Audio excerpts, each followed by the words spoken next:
Hi, I'm Steffany Strange. Want to hear something scary?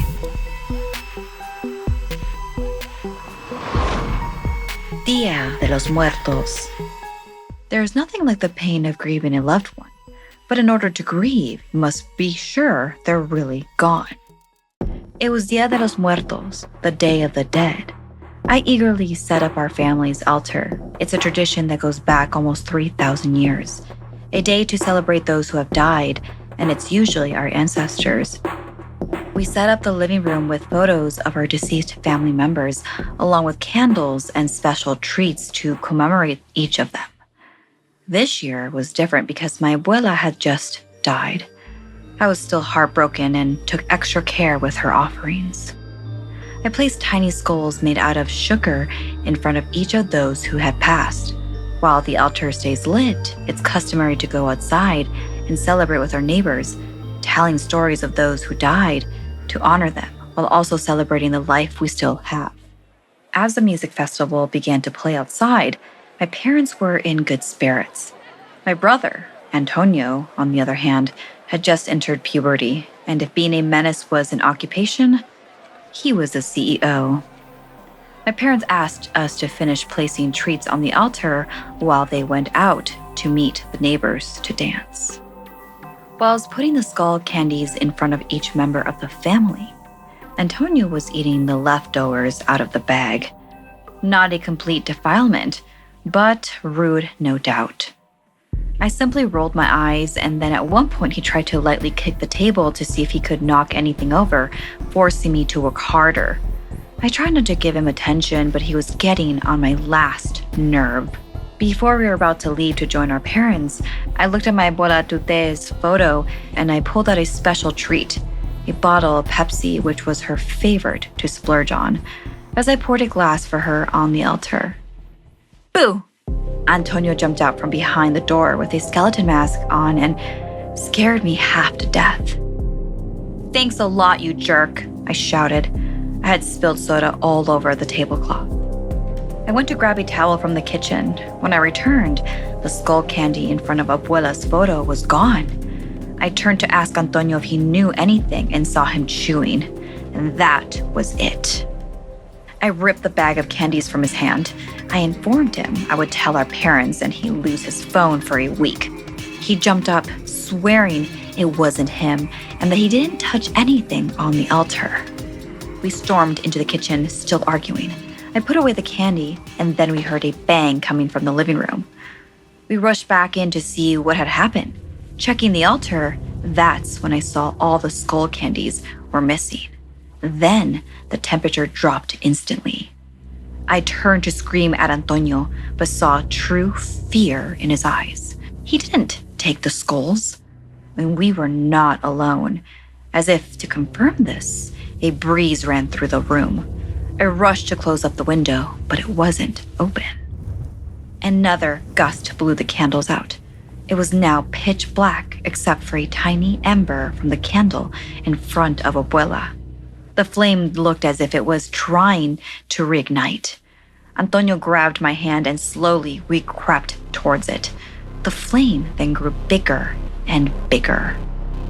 But it wasn't fire. We looked closer. Could it be?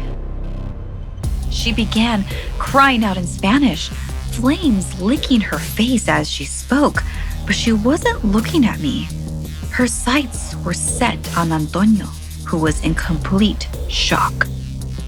She screamed at him without warning. She lunged from the flame, grabbing him by the throat and pushing him up against the wall. She threatened that if he didn't behave, he would be next on the altar. She then suddenly softened. She let go of his neck, slowly pacing his feet back on the ground. She wiped away his tears and dusted off his shirt. She said, "Now be the good boy I know you can be." Then she floated my way, and without saying a word, she embraced me with the biggest smile of pride and showed me her hand. It was filled with the candy skulls. She winked and then began to eat them one by one as she moved back towards her candle. She grew smaller and smaller until the light went out and the temperature rose again. Our parents burst through the door, laughing and dancing and asking us to hurry. We stood there frozen from the encounter. It took a moment to realize that there was light, warmth. The altar was back to its original state. Everything was as it should be. A lot has changed since the Dia de los Muertos. Antonio has been on his best behavior since.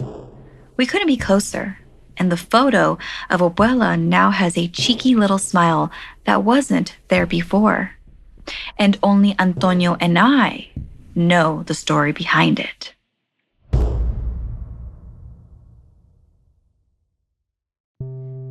The other day, a friend of mine confided in me about how some things were going on in her life.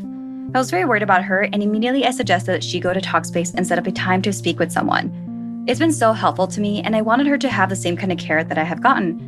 Talkspace offers therapy and psychiatry, and you can talk with someone from the privacy of your own home. Talkspace is mental health care that meets you wherever you are. It simplifies taking care of your therapy and psychiatry needs because it eliminates the need to commute to appointments, miss time at work, or line up childcare in order to attend sessions. Plus, instead of waiting for an appointment, you can send text messages to your therapist to let them know the issues you're facing in real time. It's mental health care made easy. There have been times where I have put off therapy because setting up appointments were so difficult and having to go somewhere physically was not always easy.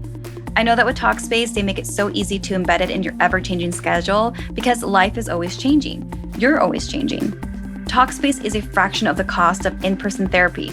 So instead of waiting for an appointment, you can send unlimited messages to your therapist 24/7 and they'll engage with you daily 5 times a week. As a listener of this podcast, you get $100 off your first month with Talkspace.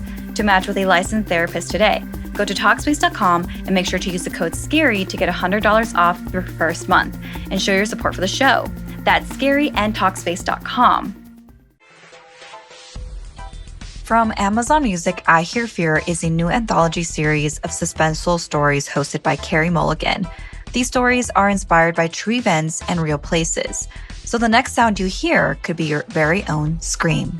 In each episode of I Hear Fear, you'll be treated to a new psychological thriller, a forest monster who lures teens into the woods and never lets them return, a line of beauty products that takes the search for youth to dark extremes, and an EDM party that turns deadly when the DJ takes over more than just the dance floor.